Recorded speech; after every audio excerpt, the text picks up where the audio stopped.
దేశ రాజధానిలో మరో ఉగ్ర కలకలం. అంతర్జాతీయ కుట్ర వెనుక దాగి ఉన్న భయంకర సత్యాలు బయటపడుతున్నాయా?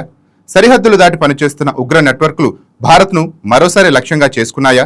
సాధారణ కార్మికుల ముసుగులో దేశంలోకి చొరబడి ఈ ముఠా అసలు ప్లాన్ ఎంత భయంకరం? రాజధానిలో ఐఈడీ దాడులకు సన్నాహాలు జరిగాయా? బంగ్లాదేశ్ నుంచి హ్యాండిలింగ్, పాకిస్తాన్ నుంచి మద్దతు భారత్పై కొత్త తరహా ఉగ్ర యుద్ధానికి సంకేతమా? సమయానికి అప్రమత్తమైన భద్రతా దళాలు ఎంత పెద్ద ప్రమాదాన్ని తప్పించాయి? దేశ భద్రతపై పెరుగుతున్న ఈ కొత్త ముప్పు ఏం చెప్తోంది? దేశాన్ని కుదిపేస్తున్న ఢిల్లీ ఉగ్ర కుట్రపై సమగ్ర విశ్లేషణ మీకోసం.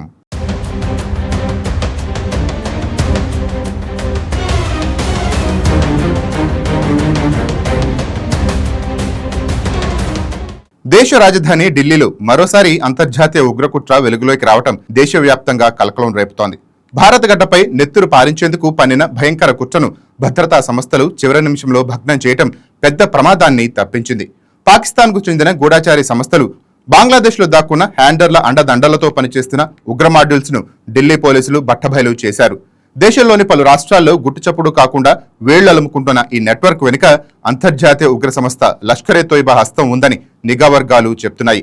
ముఖ్యంగా బంగ్లాదేశ్ నుంచి కార్యకలాపాలను సమన్వయం చేసిన షబీర్ అహ్మద్ లోన్ అనే హ్యాండ్లర్ కీలక పాత్ర పోషించినట్లు గుర్తించారు. ఈ ముఠా కార్యకలాపాలు ఎంత ప్రమాదకరంగా ఉన్నాయో దర్యాప్తులో వెలుగులోకి వస్తున్న వివరాలు చెప్తున్నాయి. దేశంలోని పలు ప్రాంతాలకు తరచూ వెళ్లి లోన్ బంగ్లాదేశ్ భారతీయులను రహస్యంగా భారత్లోకి తీసుకువచ్చి వారికి ఉగ్రభావజాలం నూరిపోస్తున్నట్టు తెలుస్తోంది.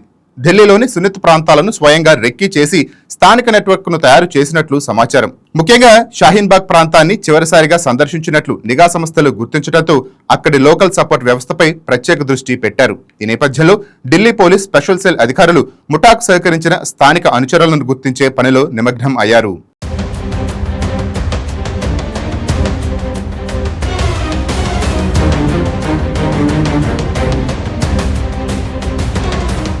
ఈ కేసులో ఇప్పటికీ 8 మంది అనుమానితులను అరెస్ట్ చేయడం కీలక మలుపు. తమిళనాడు, పశ్చిమ బెంగాల్ రాష్ట్రాల్లో ఏకకాలంలో నిర్వహించిన ఆపరేషన్లో 6గురిని తమిళనాడులోని తిరుప్పూర్లో, మరో 2 బెంగాల్లో అదుపులోకి తీసుకున్నారు. నిందితుల్లో కొందరు బంగ్లాదేశీయులేనని, వీరంతా నకిలీ ఆధార్ కార్డులతో దేశంలోకి చొరబడ్డారని పోలీసులు చెప్తున్నారు. ముఖ్యంగా గార్మెంట్ పరిశ్రమలో కార్మికులుగా పనిచేస్తూ తమ అసలు లక్ష్యాన్ని దాచిపెట్టినట్లు బయటపడింది. పబ్లిక్ కు ఎలాంటి అనుమానం రాకుండా సాధారణ జీవితం గడుపుతున్నట్లు నటిస్తూ అంతర్గతంగా ఉగ్ర కార్యకలాపాలు నడిపిన విధానం భద్రతా సంస్థలను కలవరపెడుతోంది.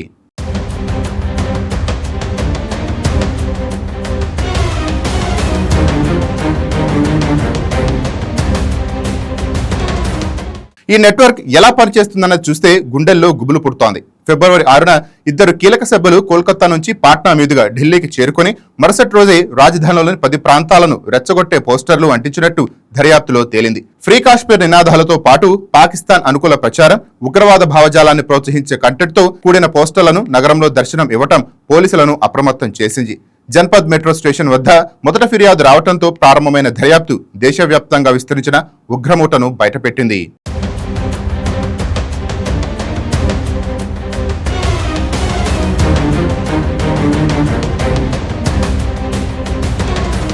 ఈ పోస్టర్ల వెనుక ఉన్న మానసిక యుద్ధ వ్యూహం కూడా స్పష్టం అవుతోంది.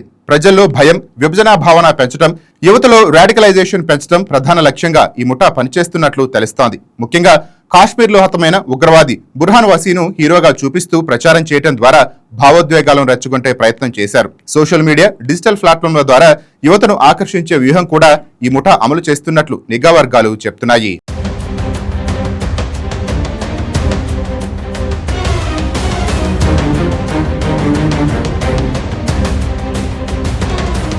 ఇంకా ఆందోళన కలిగించే అంశం ఏంటంటే ఈ ముఠా కేవలం ప్రచారంతో ఆగలేదు.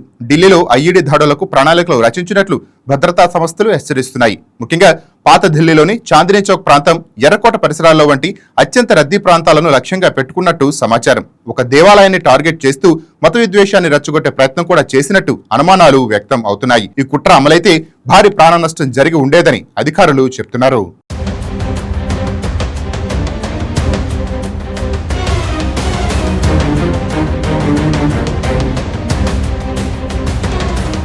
నిందితుల నుంచి స్వాధీనం చేసుకున్న 8 మొబైల్ ఫోన్లు, 16 సిమ్ కార్డులు ఇప్పుడు దర్యాప్తులో కీలక ఆధారాలుగా మారాయి. వాటిలోని డిజిటల్ డేటాను ఫోరెన్సిక్ నిపుణులు విశ్లేషిస్తున్నారు. విదేశీ హ్యాండ్లర్లతో జరిగిన చాట్లు, ఫండింగ్, టైల్, కోడ్ లాంగ్వేజ్ కమ్యూనికేషన్ వంటి అంశాలు బయటపడే అవకాశం ఉంది. ముఖ్యంగా బంగ్లాదేశ్ లో దాక్కున్న హ్యాండర్లు, పాకిస్తాన్ గూఢచారి నెట్వర్క్ మధ్య ఉన్న లింకులు వెలుగులోకి రావచ్చునని అధికారులు భావిస్తున్నారు.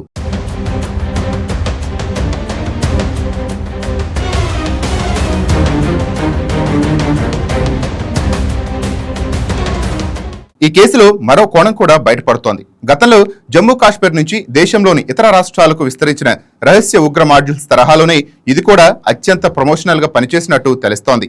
విద్యావంతులు, కార్మికులు, వలసదారుల ముసుగులో ఉగ్రవాదులు చొరపట్టం భద్రతా సంస్థలకు కొత్త సవాల్గా మారుతోంది. స్లీపర్ సెల్స్ రూపంలో పనిచేసే ఈ నెట్వర్క్లను గుర్తించడం కష్టసాధ్యం అవుతోంది.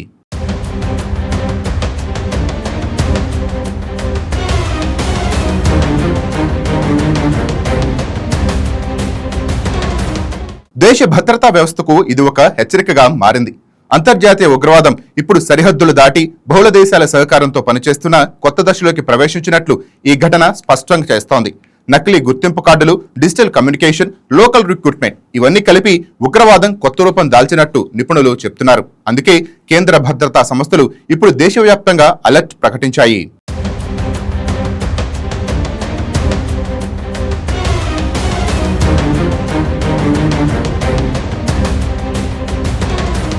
ఇక ముందుకు దర్యాప్తు మరింత విస్తరించే అవకాశం ఉంది. లోన్కు సహకరించిన దేశీయ నెట్వర్క్, ఫండింగ్ మార్గాలు, రాడికలైజేషన్ ఛానల్స్ అన్నిటినీ విచ్ఛిన్నం చేయాలని అధికారులు లక్ష్యంగా పెట్టుకున్నారు. అవసరమైతే అంతర్జాతీయ స్థాయిలో కూడా దర్యాప్తు విస్తరించే అవకాశం ఉంది. ఈ ఘటన ఒక విషయం మాత్రం స్పష్టం చెప్తోంది: ఉగ్రవాదం రూపం మారుతోంది, అలాగే ప్రమాదం కూడా మరింత తీవ్రతరం అవుతోంది.